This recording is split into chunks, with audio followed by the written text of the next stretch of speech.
What's up, guys? Welcome back to another episode of Adventures in Drunk Fish Keeping. That is refreshing. Tonight's brew is a double chocolate, double stout made by Rogue. Very delicious if you're a stout drinker. Very good to sip on. Goes great with a steak or just a drink. So tonight's video, I'm basically bringing up kind of what I was talking about last week, and that is diatom brown algae. It's something that a lot of reefers, a lot of beginners, and a lot of people in the hobby have dealt with. And it's one of those things that can be extra frustrating for a lot of people out there. You know, I've done a video before on Aptasia and how aggravating that can be. Brown algae is in the same category of just aggravation and taking away from the beauty of what you're trying to do with your tank. Now, the normal ways you're going to get brown algae or diatom, you're gonna, people get it from a new tank, not being cycled in all the way. Wasn't the case with me. Mine was more from topping off with tap water, which had silicates in it, which that's what brown algae goes after. That's what feeds it, is silicates. So, that being said, I made a bad mistake. I topped my tank off one night with a good amount of tap water because I was out of RODI, and that's what got my bloom. Now, the video I posted about 2 weeks ago, that was when the bloom had kind of started. I'm still dealing with it. It is getting a little bit better. But tonight's video, I kind of wanted to go over how to get rid of them, how to combat them, and how to stay sane while you're looking at your tank that looks like it's got shag carpet from 1970 on it, which is not really what we go for in the hobby. So the first thing is cleanup crews. It's always a part of any reef or even a fish tank, is a good cleanup crew to help get rid of waste, detritus, algae, things like that.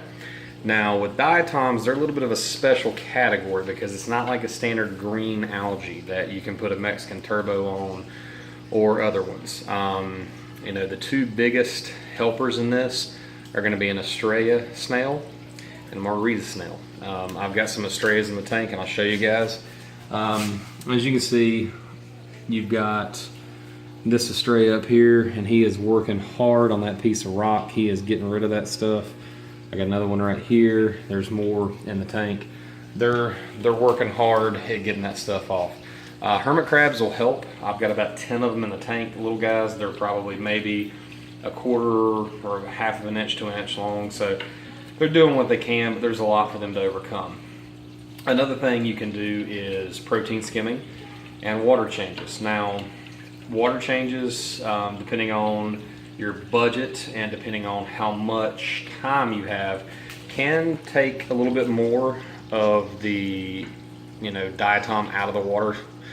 But I've already done a 5-gallon water change on Sunday, and I did another 5-gallon today, which I know it's not a lot for a 120-gallon tank or a larger tank, but I'm also doing skimming excessively, and I'm also doing what's called wet skimming. Now, there's two different things. You have wet skimming and dry skimming. Wet skimming is where your skim mate is more watery. And I'm going to show you guys my protein skimmer so you can see what I'm talking about.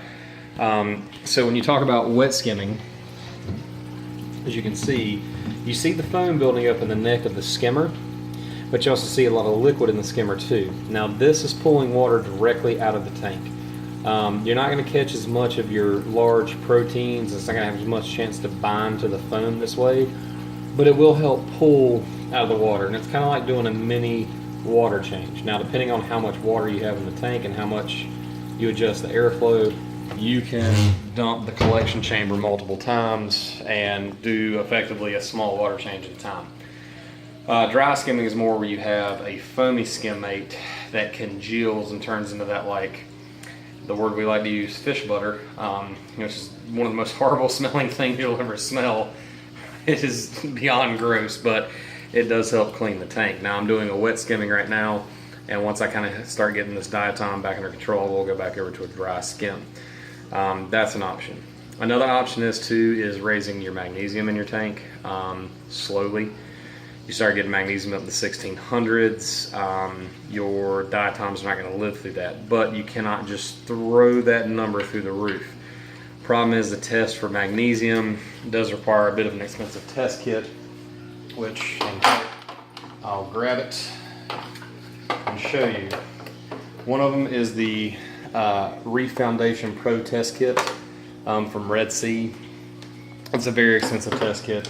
To be honest with you, it's like a $60 test kit. So it's one of those test kits. If you have one, it's great.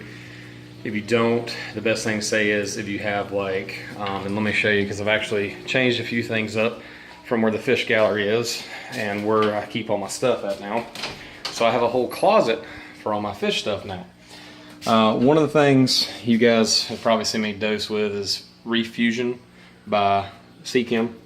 And then there's Reef Fusion 2, which Reef Fusion 1 is basically your standard, all your trace and minerals, and Reef Fusion 2 is kind of like a suspension feed, much like Seachem's Reef Snow, which I also use too. Then you have the ions, and you also have Vibrance, which Vibrance is good stuff. The cool thing about ions, and this will help with the diatom, is this will help you raise magnesium.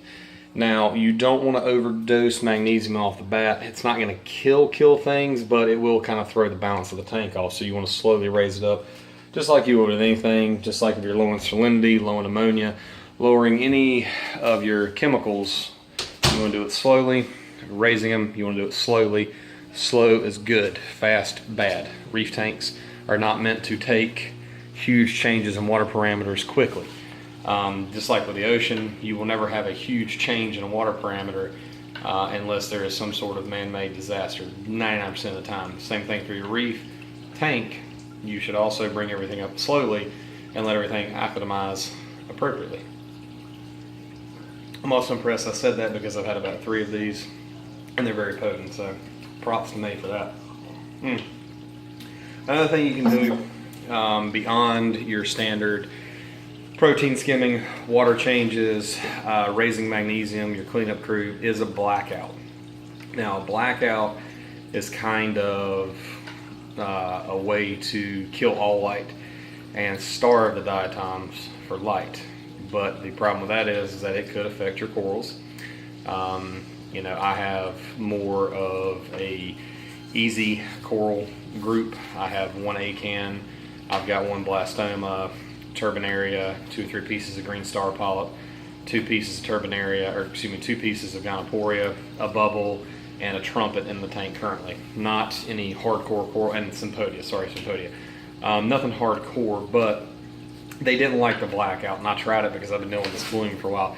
A couple things I noticed, and you may not get this, but I did notice that my Scopus tang, he did not like the blackout. He has been hiding this corner ever since I did the blackout, and I did a 2-day blackout where I had the tank lights on for 1 hour of the day, and that was for me to feed the tank, inspect the tank, and kind of see the progress, and then pretty much from that, the tank lights were off. I'm talking not even anthenic, nothing. There was no lighting on the tank whatsoever. There was no lighting even in the sump system. I wanted to kill it out.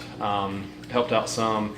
It didn't help. It didn't do what I wanted to do, so I don't think the blackout method is going to be for me. I have seen people using UV sterilizers. UV sterilizers will help to a point, but once you get a bloom like this, there's only so much UV sterilizer will do.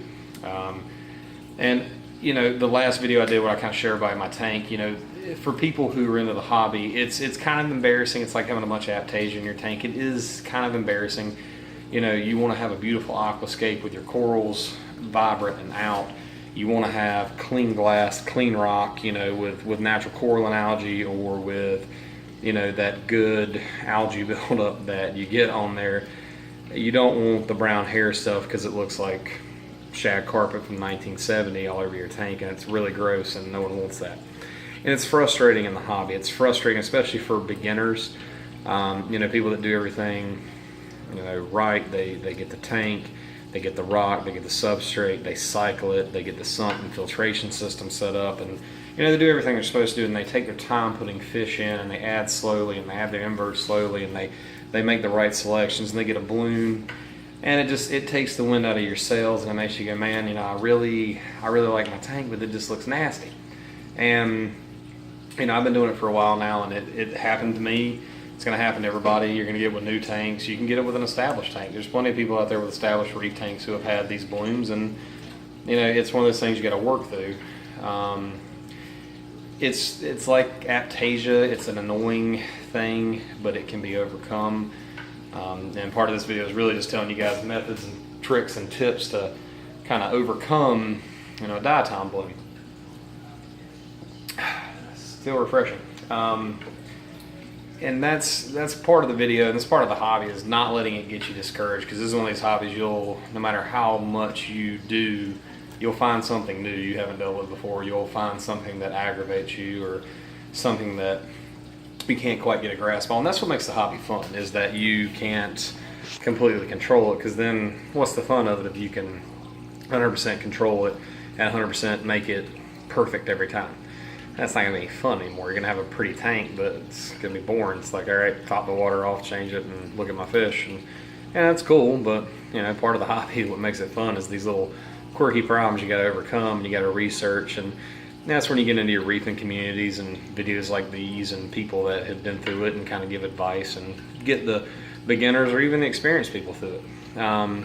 You know, to kind of recap with tonight's video, is just a way to kill diatoms, a way to get them out of your tank, you know, to help combat the blooms. You can do it through cleanups, skimming, blackouts, raising your magnesium, anything really.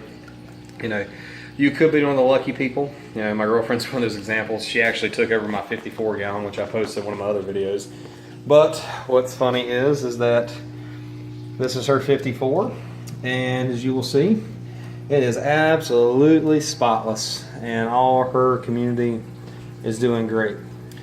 She has not once had an aptasia outbreak or had a diatom outbreak or even an algae outbreak. So she is definitely getting the hobby right off the bat really good. And sometimes it'll happen. You know, this tank that I'm dealing with right now is a 3-year cycled tank that had been running up until 2 days before I brought it to my house, and was back up and running within 3 days. So, you know, 5 days of it not running, putting cycled rock back into it. So, you know, you never know what you're going to get into. That's what makes the hobby fun. That's what makes it challenging and interesting. And hopefully videos like these will give people advice and, you know, help them along in the hobby and not get you discouraged. Because that's what you don't want to do, is get discouraged, because it is a hobby. It's fun. It's supposed to be fun, and hopefully everybody's having fun while they're doing it, because otherwise, I mean, there's no point in doing it if you're not having fun with it. But if you guys like the video, please give it a like. If you have any comments, questions, put them below. I'll answer them. And if you guys want to see any different content from me, let me know. I know I've been saying this for a couple of weeks. I am getting into my local LFS soon. We're going to do kind of like an after dark video with all the new stock and coral, and the owner of the LFS I go to is going to get some interesting stuff in when we do this video, because he really wants to showcase some cool fish, because he's into the hobby big time too, as he should be, owning a fish store. But anyway, guys, I appreciate it. Have a good one, and I'll see you next time on Adventures in Drunk Fish Keeping.